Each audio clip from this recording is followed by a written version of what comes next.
കഴിഞ്ഞ എപ്പിസോഡിൽ നമ്മൾ കമ്മ്യൂണിക്കേഷനെ പറ്റി തന്നെയാണ് നമ്മൾ റോബിൻ ജിയായിട്ട് സംസാരിച്ചത്. അപ്പം അതിന്റെ കണ്ടിന്യൂഷനാണ് ഈ ഒരു വീഡിയോയിലുള്ളത്. അപ്പം ഞാൻ കഴിഞ്ഞ എപ്പിസോഡിൽ പറഞ്ഞു നിർത്തിയെന്ന് പറഞ്ഞു കഴിഞ്ഞാൽ ഇപ്പൊ ഈ റീൽസും ഷോർട്സും ഒക്കെ കണ്ടിട്ട് എല്ലാവരുടെ അറ്റൻഷൻ സ്പാൻ കുറഞ്ഞിരിക്കുന്ന ഒരു സമയമാണ്. അപ്പൊ നമ്മൾ നേരിട്ട് സംസാരിക്കുന്ന സമയത്ത് ആദ്യത്തെ ഒരു 10-15 സെക്കൻഡിൽ ഇവരുടെ അറ്റൻഷൻ കിട്ടാൻ വേണ്ടിയിട്ട് നമുക്ക് എങ്ങനെ സംസാരിച്ച് തുടങ്ങാൻ പറ്റും? അതിന് ഐശ്വര്യ പറഞ്ഞത് വലിയ പ്രോബ്ലമാണ് ആളുകൾക്കിടയിൽ ഇപ്പോൾ ഉള്ളത്. എന്നുവെച്ചാൽ നമുക്ക് ആൾക്കാരെ ജോലിക്കെടുക്കുന്ന കാര്യത്തിലായാലും പബ്ലിക് ബിഹേവിയറിന്റെ കാര്യത്തിലായാലും ഒരു ബന്ധം സ്ഥാപിക്കുന്ന കാര്യത്തിലായാലും ഒരു കുടുംബ ബന്ധമായാലും ഒരു സ്നേഹബന്ധമായാലും ഒക്കെ ഈ പറയുന്ന അറ്റൻഷൻ എന്ന് പറയുന്നുണ്ട്. അറ്റൻഷൻ സീക്കിംഗ് ആണ് ആൾക്കാര്. ഇപ്പം ശ്രദ്ധ എല്ലാവർക്കും വേണം. ഞാനിങ്ങനെ കരയുന്ന കുട്ടി ഒരു അറ്റൻഷൻ ഉണ്ടാക്കുന്ന ആളാണ്. ഒരു തെരുവ് കച്ചവടക്കാരൻ അറ്റൻഷൻ ഉണ്ടാക്കുന്ന ആളാണ്. അല്ലെങ്കിൽ ഒരു അപകടത്തിൽ പെട്ടെന്ന് ഇതാക്കുന്നത് ഒരു അറ്റൻഷൻ ഉണ്ടാക്കുന്ന ആളാണ്. അവനെ ആരും അത് പഠിപ്പിച്ചിട്ടൊന്നുമല്ല അത് ചെയ്യുന്നത്. അവന് അനുകൂല ശ്രദ്ധ ഉണ്ടാക്കുകയാണ്. അപ്പൊ അതിനെ കൃത്യമായിട്ട് കമ്മ്യൂണിക്കേഷനിൽ നിർവചിക്കുന്നത് അനുകൂല ശ്രദ്ധ ആകർഷിച്ചുകൊണ്ട്. അപ്പൊ അനുകൂല ശ്രദ്ധ, ഇപ്പൊ ഐശ്വര്യയുടെ ശ്രദ്ധ എൻ്റെ അടുത്തേക്ക് വരണമെങ്കിൽ ഞാൻ അനുകൂലമായ ശ്രദ്ധ ആകർഷിക്കണ്ടേ? ഈ ആകർഷിക്കാനുള്ള ആ ടൂൾ എന്താണ്? ആ ടൂളിന്റെ പേരാണ് പുഞ്ചിരി എന്നത്. അപ്പൊ നമ്മളൊരു സ്ഥലത്ത് ചെല്ലുമ്പോൾ നമ്മളെ ആരും ശ്രദ്ധിക്കുന്നില്ല, അല്ലെങ്കിൽ ആൾക്കാരുടെ ശ്രദ്ധ വരുന്നില്ല. ഓഫ് കോഴ്സ് ഈ സോഷ്യൽ മീഡിയ യുഗത്തില് നമ്മളെ അറ്റൻഷൻ സ്പാൻ എന്ന് പറയുന്നത് വളരെ വളരെ കുറവാണ്. വളരെ കുറച്ചേ ഉള്ളൂ. ഒന്ന് ഓർമ്മയിൽ നമുക്ക് പൊതുവായിട്ട് സാധാരണ രീതിയിൽ തന്നെ നമുക്ക് ഓർമ്മയിൽ ഒരു കാര്യം കൂടുതൽ സമയം തങ്ങി നിൽക്കാൻ സാധ്യത കുറവാണ് ഇപ്പോൾ. കാരണം ടു മച്ച് ഓഫ് ഈ റീൽസിന്റെ കാലത്ത് ഇതിങ്ങനെ പോയിക്കൊണ്ടിരിക്കുക. ആദ്യത്തെ റീൽ എടുത്തിട്ട് 10ാമത്തെ റീൽ കഴിയുമ്പോൾ ആദ്യം കണ്ടതെന്ന് ഓർക്കാനേ കഴിയില്ല, നമുക്ക് കഴിയില്ല. അപ്പം നമ്മൾ മറന്നു പോയിരിക്കുന്നു. അപ്പൊ മെമ്മറി അത്രത്തോളം സ്പ്ലിറ്റ് ഓഫ് ഇൻട്രസ്റ്റ് ഇങ്ങനെ നിറഞ്ഞു നിൽക്കുകയാണ്. അപ്പൊ ആ രീതിയിൽ നമ്മൾ പ്രാക്ടീസ് ചെയ്തുകൊണ്ടിരിക്കുന്നതുകൊണ്ട് തന്നെ നമുക്ക് അതിന് സാധ്യത വളരെ കുറയുന്നു. ഡേ ടു ഡേ ലൈഫിൽ ഇത് പ്രാക്ടീസ് ചെയ്തുകൊണ്ടിരിക്കുക നിരന്തരമായിട്ട്. നമ്മൾ രാവിലെ എണീറ്റ് അപ്പൊ തുടങ്ങും ഈ പരിപാടി. അതെ. അപ്പൊ അതുകൊണ്ട് തന്നെ ശ്രദ്ധ ചിതറിപ്പോകുന്ന ശ്രദ്ധ എന്ന് പറയും. അപ്പൊ ആ ഒരു സാധനം കുറയ്ക്കുക എന്നുള്ളതാണ് ഏറ്റവും പ്രധാനപ്പെട്ട ഒരു റെമഡി. സോഷ്യൽ മീഡിയ ഡീടോക്സ് എന്ന് പറയുന്ന ഒരു സാധനമുണ്ട്. ആ ഡീടോക്സിക് ചെയ്യേണ്ടതെന്ന് വെച്ചാൽ അതിന് അവധി കൊടുക്കുക എന്ന് പറയുന്നുണ്ട്. ഒരു നിശ്ചിത സമയത്തേക്ക് സോഷ്യൽ മീഡിയ വേണ്ടാന്ന് വെക്കുക എന്ന് പറയുന്നത്. 5 ദിവസമോ 10 ദിവസമോ വേണ്ടാന്ന് വെക്കുന്നതല്ല ഞാൻ പറയുന്നത്. ഒരു ദിവസം നമ്മൾ എണീറ്റ ഉടനെ തന്നെ രാവിലെ ഉണരുന്ന ആദ്യത്തെ ഒരു അരമണിക്കൂർ, കിടക്കുന്നതിന് തൊട്ടുമ്പോൾ ഒരു അരമണിക്കൂർ സോഷ്യൽ മീഡിയ വേണ്ടാന്ന് വെക്കുമ്പോൾ തന്നെ നമുക്ക് ഒട്ടനവധി കാര്യങ്ങൾ നമ്മൾ ശീലിക്കാൻ കഴിയും. ഒന്ന്, ഈ ബ്ലൂ ലൈറ്റുകളെല്ലാം നമ്മൾ ഉറക്കത്തെ കുഴപ്പമുണ്ടാക്കുന്ന സാധനങ്ങളാണ്. ഈ നീല വെളിച്ചം ശരിക്കും പറഞ്ഞാൽ നമ്മുടെ കണ്ണിന്റെ വെളിച്ചം വരുമ്പോഴാണ് നമുക്ക് പെട്ടെന്ന് ഉറക്കം നഷ്ടപ്പെടുന്നത്. നിങ്ങൾ കണ്ടിട്ടുണ്ടാവും അല്ലെ? സാധാരണ രാവിലെയുള്ള പ്രഭാതത്തിലെ വെളിച്ചം നമ്മുടെ കണ്ണിൽ വീഴുമ്പോൾ നമുക്ക് ഉറങ്ങാൻ കഴിയില്ല. അപ്പൊ അതുകൊണ്ടാണ് നമ്മൾ ലൈറ്റുകളെല്ലാം അണയ്ക്കുന്നത്. അപ്പം മെലാറ്റോണിലൊക്കെ പോലെയുള്ള ഈ ആന്റി ഓക്സിഡന്റുകളുടെയൊക്കെ പ്രവർത്തനം ആ സമയത്താണ് ഉണ്ടാവുന്നത്. അപ്പം ഉണരാനുള്ള ഹോർമോണുകൾ, ആന്റി ഓക്സിഡന്റുകളൊക്കെ നമ്മുടെ ശരീരത്തിൽ ഉൽപ്പാദിപ്പിക്കുന്നുണ്ട്. അപ്പൊ ഇതിനൊക്കെ തടസ്സം വരുന്ന രീതിയിലുള്ള ഇന്ററാക്ഷൻ ഉണ്ടാവുന്ന രീതിയിലുള്ള പ്രവർത്തനങ്ങളാണ് ഈ പറയുന്ന കാര്യങ്ങൾക്കൊക്കെ ഉണ്ടാവുക. അതിന് പകരം നമ്മൾ എന്താ ചെയ്യണമെന്ന് വെച്ചാൽ സ്ക്രീൻ ടൈം കുറയ്ക്കുക. നന്നായി സ്ക്രീൻ ടൈം കുറച്ചാൽ നമുക്ക് ചിതറിയ ശ്രദ്ധ ഉണ്ടാവുകയില്ല. ആ ഒരു ഹൈപ്പർ ഫോക്കസിലേക്ക് നമുക്ക് പോകുന്നതിന് അപ്പുറത്ത് ഫോക്കസ് പോലും നഷ്ടപ്പെട്ടിട്ടുണ്ട്. ചുറ്റും എന്ന് വെച്ചാൽ നോയ്സസ് ആണ്, ബഹളം നിറഞ്ഞ കയോട്ടിക് ആയിട്ടുള്ള സിറ്റുവേഷനാണ്. ചുറ്റും നമ്മൾ നോക്കിക്കഴിഞ്ഞാൽ 1500 ശബ്ദങ്ങളും ശബ്ദ കോലാഹലങ്ങളും വിഷയങ്ങളും നമ്മളെ ഓരോണം കഴിഞ്ഞാൽ അടുത്തത് ബാക്ക് ടു ബാക്ക് ഇങ്ങനെ പിടിച്ചോണ്ടിരിക്കുക. അത് തന്നെ നമ്മൾ ബിസിയാണെന്ന് നമ്മൾ തോന്നിപ്പിക്കുന്ന രീതിയിലാണ്. യഥാർത്ഥത്തിൽ നമ്മൾ ബിസി അല്ല എന്നുള്ളതാണ്. നമ്മൾ സ്വയം ഇങ്ങനെ ബിസി ആക്കുകയാണ്, നമ്മളെ തന്നെ ബിസി ആക്കുകയാണ്. അപ്പൊ ഹൈപ്പർ ഫോക്കസ് വരുന്ന ഒരാൾക്ക്, ഫോക്കസ്ഡ് ആവുന്ന ഒരാളെ സംബന്ധിച്ച് അയാൾ ഒരു ഒറ്റ മുയലിന്റെ ചെവിയെ പിടിക്കുകയുള്ളൂ. അരിസ്റ്റോട്ടലിന്റെ വളരെ പ്രശസ്തമായിട്ടുള്ള വാക്കാണ്. ഒരാൾക്ക് ഒരു സമയത്ത് ഒരു മുയലിന്റെ ചെവിയെ പിടിക്കാൻ പറ്റും, 2 എണ്ണത്തിന് പിടിക്കാൻ പറ്റില്ല. ഒരു മുയൽ അങ്ങനെയും പോകും, ഒരു മുയൽ ഇങ്ങനെയും പോകും. അപ്പൊ ഒരു ഡിസ്ട്രാക്ഷൻ ഉണ്ടാവാതെ ഒരു സ്ഥലത്തേക്ക് നമ്മൾ കയറി വരുമ്പോൾ അനുകൂല ശ്രദ്ധ ആകർഷിക്കാൻ വേണ്ടി പുഞ്ചിരി എന്ന ടൂൾ നമുക്ക് ഉപയോഗിക്കാം. പുഞ്ചിരിയാണ് അതിന്റെ ഏറ്റവും നല്ല ടൂൾ. അനുകൂല ശ്രദ്ധ ആകർഷിച്ചുകൊണ്ട് നമുക്ക് ഒരു ഐ കോണ്ടാക്ട് നല്ല രീതിയിൽ നോക്കാൻ കഴിയുക. ആളുകൾ കാണുമ്പോൾ എവിടെയാണ് നോക്കുന്നത്? ഫസ്റ്റ് കാണുമ്പോൾ ഒരാളെ കാണുമ്പോൾ, ഒരു മനുഷ്യൻ കാണുമ്പോൾ എവിടെയാണ് ഒരാളെ നോക്കുന്നത്? മുഖത്തേക്കാണ്. മുഖമാണല്ലോ ഒരു തുറമുഖമായിട്ടാണ് മുഖത്തെ കാണുന്നത്. ശരീരശാസ്ത്രപരമായിട്ട് കമ്മ്യൂണിക്കേഷൻ പറയുമ്പോൾ മുഖത്തെ ഒരു പോർട്ടിനോട് ഉപമിക്കുകയാണ്. കാരണം എല്ലാ കപ്പലുകളും എല്ലാ തോണികളും എല്ലാ ബോട്ടുകളും അണയുന്ന ഏക പോർട്ടാണ് മുഖം എന്ന് പറയുന്നത്. എല്ലാവരും നോക്കുന്ന മുഖത്തേക്കാണ്. എന്തൊക്കെ പറഞ്ഞാലും വേറെ പല സ്ഥലത്തേക്കാണ് നോക്കുന്നത്. മൂക്കിലേക്കാണ്, തലയിലേക്കാണ്, കണ്ണിലേക്കാണ്, ഒക്കെ പറയുന്നത് മുഖത്തോട്ടാണ് പൊതുവായിട്ട്. അതിൽ തന്നെ മുഖത്തിൽ ഏറ്റവും പ്രധാനപ്പെട്ട ഏരിയ എവിടെയാണ്? കണ്ണുകളാണ്. അപ്പോൾ കണ്ണുകൾക്ക് അത്രയും ശക്തിയുണ്ട് ശരിക്കും. അപ്പോൾ ഈ കണ്ണുകൾക്ക് ശക്തി ഉണ്ടെന്ന് പറയുമ്പോൾ തന്നെ ആളുകൾക്ക് നന്നായി നോക്കാൻ ഭയപ്പെടുന്നു ആളുകൾ. എന്നുവെച്ചാൽ പ്രാക്ടീസ് ഇല്ല. അവനവനിലുള്ള ആത്മവിശ്വാസക്കുറവ് കണ്ണുകളിൽ നമുക്കിങ്ങനെ തുളുമ്പി നിൽക്കുന്നത് കാണാം, നിറഞ്ഞു നിൽക്കുന്നത് കാണാം. ആത്മവിശ്വാസം നന്നായുള്ള ആളുകൾക്ക് കണ്ണിൽ അങ്ങനെ തുളുമ്പി നിൽക്കുന്നത് കാണാം. എംപത്തറ്റിക് ആയിട്ടുള്ള നോട്ടം എന്നൊക്കെ പറയും, കരുണാർദ്രമായ നോട്ടം. ഒറ്റ നോട്ടം നോക്കിക്കഴിഞ്ഞാൽ കണ്ണിലേക്കല്ല. ഞാനിപ്പോ ഐശ്വര്യ കാണുമ്പോൾ ഐശ്വര്യയുടെ മുഖം കാണുന്നുണ്ട്, കണ്ണ് കാണുന്നുണ്ട്, പക്ഷെ ഞാൻ ആ ഐശ്വര്യയുടെ കണ്ണിലേക്കല്ല നോക്കുന്നത്, മനസ്സിലേക്കാണ് നോക്കുന്നത്. അപ്പൊ മൈൻഡ് എന്ന് പറഞ്ഞാൽ നിങ്ങളെ വ്യക്തിത്വത്തെയാണ് ഞാൻ കാണുന്നത്. അപ്പൊ അങ്ങനെ നോക്കുമ്പോൾ ഈ നോട്ടം കൊളുത്തി വലിക്കുന്ന അല്ലെങ്കിൽ വളരെ ഭീതി ഉണ്ടാക്കുന്ന രീതിയിൽ അല്ലെങ്കിൽ ആളുകളെ ഡിസ്റ്റർബ് ചെയ്യുന്ന രീതിയിലുള്ള നോട്ടമാകാതിരിക്കുക എന്ന് പറയുന്നുണ്ട്. ഓഫ് കോഴ്സ് നോക്കുമ്പോൾ തന്നെ നമുക്ക് കണ്ണുകളുടെ നോട്ടത്തിനെ കുറിച്ച് പറയുമ്പോൾ ഈ ഒരു ചെറിയൊരു ചാഞ്ചാട്ടം അല്ലെങ്കിൽ ഒരു ഡാൻസിങ് പരിപാടി അവിടെ നടക്കുന്നുണ്ട്. നമ്മളൊരാളെ കാണുമ്പോൾ ഒന്ന് നോക്കുന്നു, ഈ നോക്കിയിട്ട് ഞാനിങ്ങനെ സംസാരിക്കുന്നു, ഞാൻ ഇന്ന സ്ഥലത്തുനിന്ന് വരികയാണ്, ഒരു ചിരിയൊക്കെ പുഞ്ചിരിച്ചുകൊണ്ട് ഞാനിങ്ങനെ പറയുമ്പോൾ ഐശ്വര്യ അത് ശരി എന്ന് പറഞ്ഞിട്ട് ഐശ്വര്യ ഇങ്ങനെ തലയാട്ടുന്നു. അപ്പൊ ഞാൻ എൻ്റെ നോട്ടം ഒന്ന് മാറ്റുന്നു, നോട്ടം മാറ്റിയിട്ട് വീണ്ടും ഐശ്വര്യ ഒന്ന് നോക്കുന്നു, പിന്നെ ഇങ്ങനെ കാര്യങ്ങളൊക്കെ പറഞ്ഞ് ഞാൻ ഇങ്ങനെയൊക്കെയാണെന്ന് പറഞ്ഞിട്ട് ഒന്ന് നോക്കുന്നു, ഐശ്വര്യയുടെ പ്രതികരണം അറിയാൻ വേണ്ടി നോക്കുന്നു. അപ്പൊ ഐശ്വര്യ എന്ത് ചെയ്യുന്നു വെച്ചാൽ എന്നെ ഇങ്ങനെ നോക്കുന്നു, എന്നെ നോക്കിയിട്ട് ഞാൻ ചെയ്ത അതേപോലെ തന്നെ ഐശ്വര്യ ഒന്ന് നോക്കിയിട്ട് ഇങ്ങനെ സംസാരിക്കുന്നു, ഞാൻ കേട്ടിട്ടുണ്ടെന്ന് പറഞ്ഞു, വീണ്ടും ഒന്ന് നോക്കുന്നു, പിന്നെ അങ്ങനെയാണെന്ന് പറഞ്ഞു, ഇങ്ങനെ കറങ്ങി തിരിഞ്ഞൊന്ന് വരുന്നു. ഈ അങ്ങോട്ടും ഇങ്ങോട്ടുള്ള ഈ ഒന്ന് ഫോക്കസ് ചെയ്തിട്ട് ഒന്ന് സ്റ്റിക്ക് ഓൺ ചെയ്യാനുള്ള ഒരു സമയമുണ്ട്. പൊതുവായിട്ടുള്ള മാതൃകാപരമായിട്ടുള്ള ഒരു നോട്ടത്തിൽ ഇതാണ് സംഭവിക്കുന്നത്, ഇരുപക്ഷവും തമ്മിൽ സംഭവിക്കുന്നത്. അത് വേണം താനും ആരോഗ്യകരമായിട്ടുള്ള. കാരണം വെച്ചാൽ ഈ കണ്ണുകളുടെ ശക്തി കാരണം നമുക്ക് ഒരുപാട് നേരം ഒന്നും നോക്കാൻ പറ്റില്ല. നോക്കിക്കഴിഞ്ഞിട്ടുണ്ടെങ്കിൽ ചിലപ്പോൾ അത് വേറെ പല അർത്ഥങ്ങളും ഉണ്ടായി പോകും. അപ്പൊ അതുകൊണ്ട് തന്നെ ഒരു ആളുകൾക്കൊരു ആനുകൂല്യം പരസ്പരം അങ്ങോട്ടും ഇങ്ങോട്ടും റെസ്പെക്റ്റിന്റെ പേരിൽ കൊടുക്കുകയാണ്, നമ്മൾ അറിഞ്ഞോ അറിയാതോ ചെയ്യുകയാണ്. പക്ഷെ എങ്കിൽ പോലും എവിടെയാണ് നോക്കേണ്ടത്? കണ്ണിൽ നോക്കുമ്പോൾ എവിടെയാണ് നോക്കേണ്ടത്? കണ്ണിൽ എങ്ങനെയാണ് നോക്കേണ്ടത്? ഇപ്പൊ നമ്മുടെ ഈ ഭാഗം നമ്മൾ പറയുമ്പോൾ സൗഹൃദ തലം എന്നാ പറയുക. ഇതിനൊരു കോർണറായിട്ട് നമ്മളിങ്ങനെ കണ്ടാൽ, ഒരു ത്രികോണമായിട്ട് ഇങ്ങനെ കണ്ടാൽ, അത് കണ്ടു, ഇതൊരു ത്രികോണമാണെന്ന് സാങ്കല്പിക ത്രികോണമാണെങ്കിൽ നമ്മൾ ഒരാളെ കാണുമ്പോൾ പെട്ടെന്ന് നമുക്ക് സൗഹൃദം ഉണ്ടാക്കാനുള്ള എളുപ്പ വഴി എന്ന് പറയുന്നത് ഈ ത്രികോണം സങ്കല്പത്തില് ഈ നെറ്റിയും അടങ്ങുന്ന ഇവിടെ നോക്കുക. ഐശ്വര്യ അങ്ങനെ നോക്കിക്കോളൂ. ഇനി കാണുന്ന ആളുകളെല്ലാം അങ്ങനെ നോക്കിയാൽ സാധാരണ സ്ത്രീകൾക്ക് പുരുഷന്മാരെ നോക്കാൻ അവർക്ക് പുരുഷൻ നോക്കുന്ന പോലെ ഇത്ര പ്രയാസം ഉണ്ടാവാറില്ല. പൊതുവെ അങ്ങനെയാണ് പഠനങ്ങൾ പറയുന്നത്. പക്ഷെ പുരുഷന് നേരെ തിരിച്ചാണ്. പുരുഷന് പുരുഷനെ നോക്കാനും സ്ത്രീയെ നോക്കാനും ഒക്കെ ഈ ഒരു പ്രയാസം അനുഭവപ്പെടാറുണ്ട്. അപ്പൊ പരമാവധി നമ്മൾ പബ്ലിക് ഫംഗ്ഷനൊക്കെ നടക്കുമ്പോൾ ഈ പൊതു ചടങ്ങുകളൊക്കെ നടക്കുന്ന പൊതു രീതിയിലുള്ള നോട്ടം എന്ന് പറയുന്നത് തൊട്ട് താഴെയുള്ള ത്രികോണമാണ്. ഈ ചുണ്ടിന്റെ ഈ ഭാഗം, ഈ കണ്ണിന്റെ ഇതടങ്ങുന്നത് ഇങ്ങനെയാണ് വരിക. ഇവിടെയാണ് നമ്മൾ പൊതുവായി നോക്കുക പബ്ലിക് പരിപാടികൾ. അപ്പം നമ്മൾ ഒരാളെ കാണുമ്പോൾ അയാളുടെ ചുണ്ടിലൊക്കെ നോക്കും, അയാളുടെ മൂക്കിലൊക്കെ നോക്കും. പൊതുവായിട്ട് നമുക്ക് പരിചയമില്ലാത്ത ആളുകളാണ് ഇപ്പം പൊതുവെ മൊത്തത്തിലൊന്ന് നോക്കും. പക്ഷെ കുറച്ചുകൂടെ അടുത്ത് വന്ന ഒരു അനുകൂല ശ്രദ്ധ, ഒരു പുഞ്ചിരി, അനുകൂല ശ്രദ്ധ ആ ടൂളാണേ.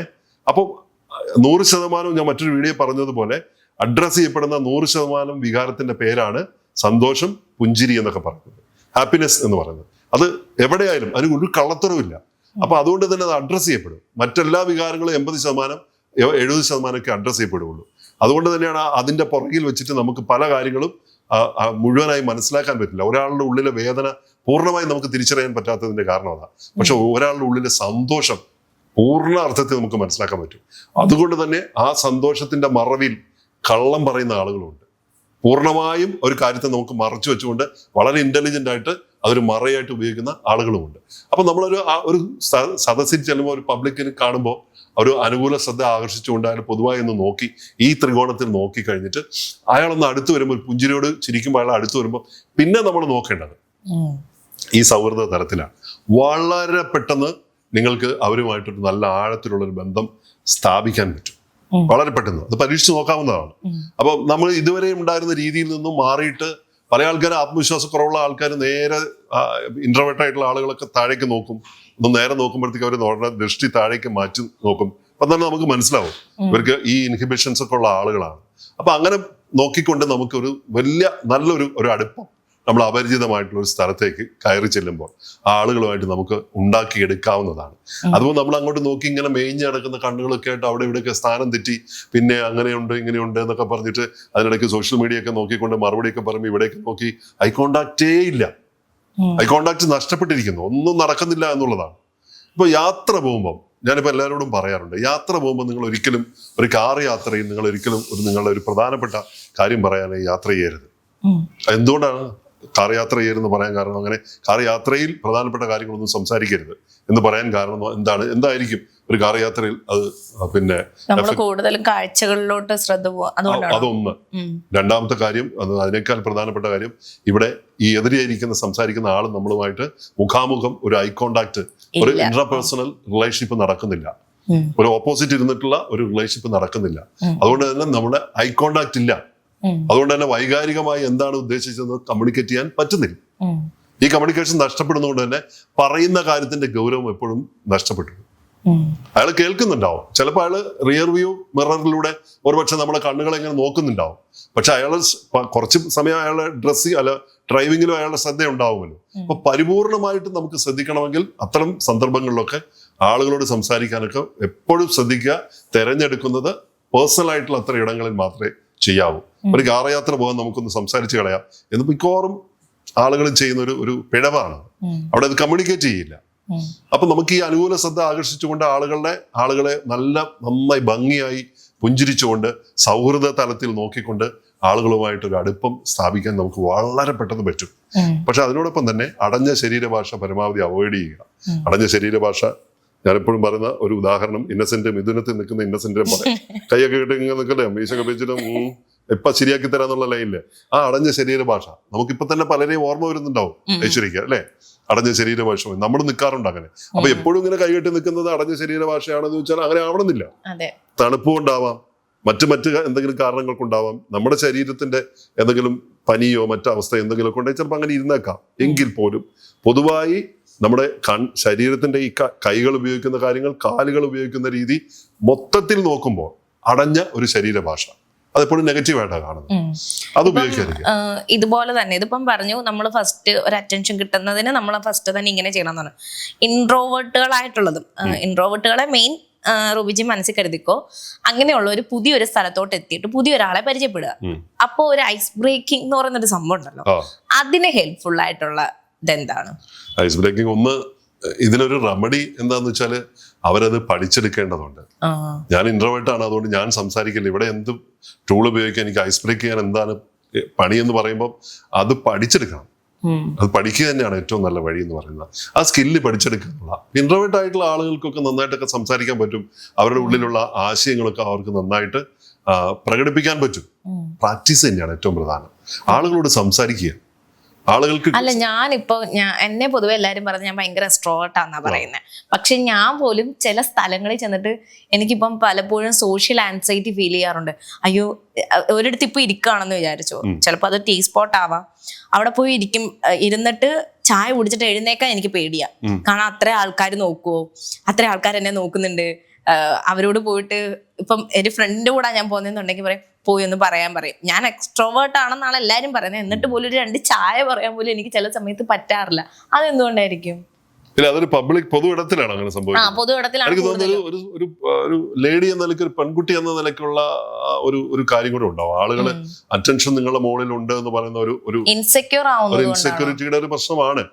ഈ സ്ത്രീകളുടെ ഏറ്റവും വലിയ പ്രശ്നമായിട്ട് പറയുന്നത്, ശാസ്ത്രീയ പഠനങ്ങൾ പറയുന്നത് എന്താ വെച്ചാൽ, ഇൻസെക്യൂരിറ്റി ഉണ്ടായത് തന്നെ ഒരു കോൺഫ്ലിക്റ്റ് അവരുടെ ഉള്ളിലുണ്ട്. ആ കോൺഫ്ലിക്റ്റ് എന്താന്ന് വെച്ചിട്ടുണ്ടെങ്കിൽ, ഒന്ന് സൊസൈറ്റി വെച്ചിരിക്കുന്ന ഒരു ഫ്രെയിമിന്റെ അകത്താണ് അവൾ ജീവിക്കുന്നത്.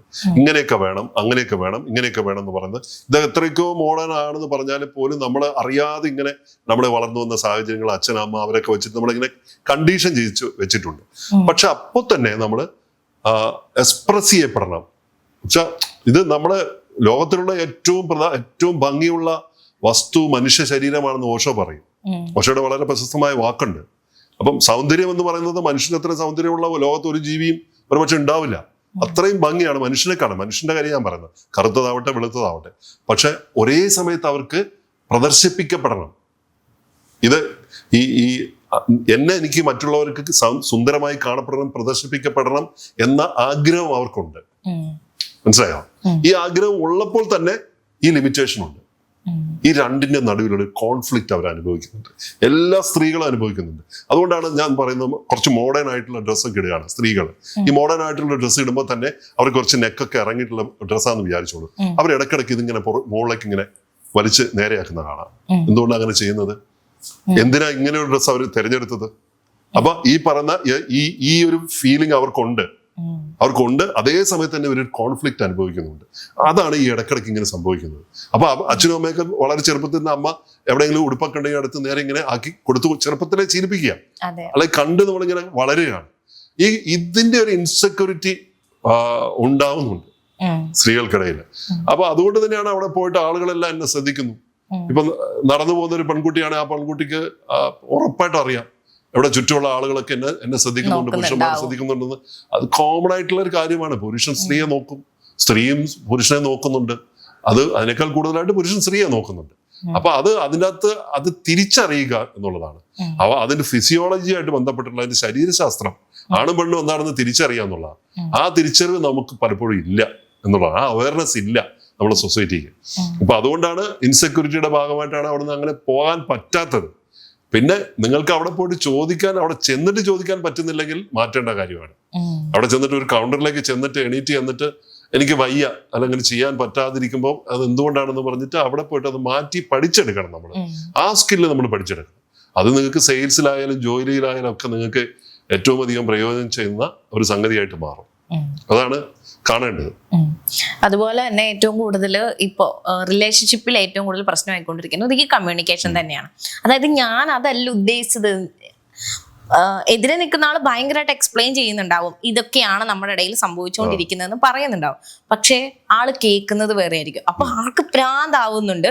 ആള് പറയാ ഞാൻ പറയുന്ന അതല്ല, അതായത് പറയുന്ന കാര്യം എതിരെ നിൽക്കുന്ന ആൾക്ക് മനസ്സിലാവുന്നില്ല. പക്ഷെ വ്യക്തമായിട്ട് വാക്കുകളെല്ലാം കറക്റ്റ് ആയിട്ട് വരുന്നുണ്ട്, ഇമോഷൻസ് പ്രകടിപ്പിക്കുന്നുണ്ട്, എന്നിട്ടും എതിരെ നിൽക്കുന്ന ആൾക്ക് മനസ്സിലാവുന്നില്ല. അവിടെ എന്താ ശരിക്കും പ്രശ്നം? ക്രൂഷ്യൽ കോൺവെർസേഷൻ എന്ന് പറഞ്ഞിട്ടുള്ള സംഗതിയുണ്ട്.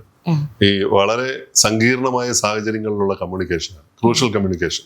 ആ കോൺവെർസേഷനിൽ അവിടെ ചെയ്യേണ്ട കാര്യങ്ങൾ ചില സ്ഥലത്ത് കണ്ടിട്ടില്ലേ, പെട്ടെന്ന് ചില ആൾക്കാർ സമാധാനത്തിന് വേണ്ടി പറയുന്ന കാര്യങ്ങൾ തെറ്റിദ്ധരിപ്പിക്കപ്പെട്ടിട്ട് അടിയാണ്, വലിയ വഴക്കാവും. അപ്പൊ ഞാൻ ഇങ്ങനെയല്ല ഉദ്ദേശിച്ചെന്ന് പറയും. അപ്പൊ ജഗദീശ് ശ്രീകുമാർ പറയുന്ന പോലെ എന്റെ ഗർഭം ഇങ്ങനെ അല്ല എന്ന് പറഞ്ഞ് വെള്ളത്തിൽ ചാടുന്ന പോലെയാണ്. അയാൾ ഉദ്ദേശിച്ചതേ ഇതല്ല, പക്ഷെ കയ്യിൽ നിന്ന് പോകും. ഇപ്പൊ എന്റെ അമ്മ പറയുന്നത് ഞാൻ ഇപ്പോഴും ഓർക്കുന്നുണ്ട്. അമ്മ എന്തു പറഞ്ഞാലും ചുറ്റുമുള്ള ആൾക്കാരൊക്കെ അമ്മ അങ്ങോട്ട് വിമർശിക്കും. കാരണം അമ്മ പറയും, അയ്യോ ഞാൻ എന്ത് പറഞ്ഞിട്ട് ഇവരെന്നെ ഇങ്ങനെ പറയുന്നത്, ഞാൻ ഇങ്ങനെ ഉദ്ദേശിച്ചിട്ടല്ല പറയുന്നത്. അപ്പൊ അതെന്തുകൊണ്ടാണ് സംഭവിക്കുന്നത് വെച്ചിട്ടുണ്ടെങ്കിൽ ഡാവിഞ്ചിയുടെ വളരെ പ്രശസ്തമായിട്ടുള്ള അടിസ്ഥാന പാഠമുണ്ട് ഞാൻ പറയുന്നത്. മറ്റു പല സ്ഥലങ്ങളിൽ ഞാനിത് പറഞ്ഞുകൊണ്ടിരിക്കുന്ന കാര്യമാണ്. തിയറി തന്നെയാണല്ലോ. ഡാവിഞ്ചി പറയുന്ന ഒരു കാര്യമുണ്ട്, ആളുകൾ കാണാതെ കാണുന്നു, കേൾക്കാതെ കേൾക്കുന്നു, ചിന്തിക്കാതെ പറയുന്നു, തൊടാതെ തൊടുന്നു എന്നാണ്. മൊണാലിസയെ വരച്ചുകൊണ്ടിരുന്നപ്പോൾ ആൾക്കാരുടെ ചോദ്യമാണ്, എന്തിനാ ഇത്രയും സമയം എടുക്കുന്നത്, ഈ കൺപീലി വരയ്ക്കാനൊക്കെ ഇത്രയും സമയം എടുക്കേണ്ട ആവശ്യമുണ്ടോ ഡാവിഞ്ചി എന്ന് ചോദിച്ച ആളോട് അദ്ദേഹം പറഞ്ഞത്, ആളുകൾ കാണാതെ കാണുന്നു. അദ്ദേഹം എന്താ ഉദ്ദേശിച്ചെന്ന് ആളുകൾക്ക് മനസ്സിലാവുന്നില്ല. കാണാതെ കാണുന്നു, ചിന്തിക്കാതെ പ്രവർത്തിക്കുന്നു, പറയുന്നു, തൊടാതെ തൊടുന്നു, കേൾക്കാതെ കേൾക്കുന്നു, വേണ്ടത്ര അളവ് കേൾക്കുന്നില്ല എന്നുള്ളതാണ്. അപ്പൊ യഥാർത്ഥത്തിലുള്ള ഒരു കാഴ്ച അല്ലെങ്കിൽ യഥാർത്ഥത്തിലുള്ള ഒരു കേൾവി ഉണ്ടാവുന്നില്ല എന്നുള്ളതാണ്. നമ്മൾ സംസാരിച്ചുകൊണ്ടിരിക്കുമ്പോൾ ഐശ്വര്യ പറഞ്ഞ ഈ വിഷയത്തിൽ സംഭവിക്കുന്നത് എന്താണെന്നറിയോ? നമ്മൾ പറയുന്ന കാര്യം അയാൾക്ക് മനസ്സിലാവാതിരിക്കുന്ന, അയാൾ പാരലൽ ടോക്ക് നടന്നുകൊണ്ടിരിക്കുക അയാളുടെ ഉള്ളില്. അയാള് സമ്പൂർണ്ണ അർത്ഥത്തിൽ കേൾക്കുന്നില്ല. മനസ്സിലായില്ലേ? അപ്പൊ സമ്പൂർണ്ണ അർത്ഥത്തിൽ കേൾക്കുക എന്നുള്ള, നന്നായി കേൾക്കുക. നല്ലൊരു കേൾവിക്കാരന് സ്വർണ്ണ തൂക്കം എന്നാ പറയാ. അയാളുടെ വലിപ്പത്തിനനുസരിച്ചുള്ള സ്വർണത്തിന്റെ വിലയുണ്ടെന്നാ പറയാ. നന്നായി കേൾക്കുന്ന ഒരാളെ, നന്നായി കേൾക്കുന്ന ഒരു പുരുഷനെ, നന്നായി ഒരു സ്ത്രീയെ കേൾക്കാൻ ഒരു പുരുഷൻ ഉണ്ടെങ്കിൽ ആ സ്ത്രീ അയാളുടെ അടിമയായി മാറുന്നതാണ് പറയാ. എന്താ വെച്ചാൽ കേൾക്കുക എന്നുള്ള ഏറ്റവും അത്രയും ആഗ്രഹിക്കുന്ന ആളുകൾ. അപ്പൊ നന്നായി കേൾക്കുക മാത്രമേ ഉള്ളൂ ഈ പറഞ്ഞ പ്രശ്നത്തിന് പരിഹാരം ഉണ്ടാക്കാൻ കഴിയുകയുള്ളൂ. അതെ. അപ്പം ഈ ഒരു എപ്പിസോഡ് നമുക്ക് ഇവിടെ വൈൻഡപ്പ് ചെയ്യാം. കൂടാതെ അടുത്ത എപ്പിസോഡിൽ വേറെ കുറെ അധികം സംശയങ്ങളുണ്ട്, നമുക്കത് അടുത്ത വീഡിയോയിൽ സംസാരിക്കാം. Thank you.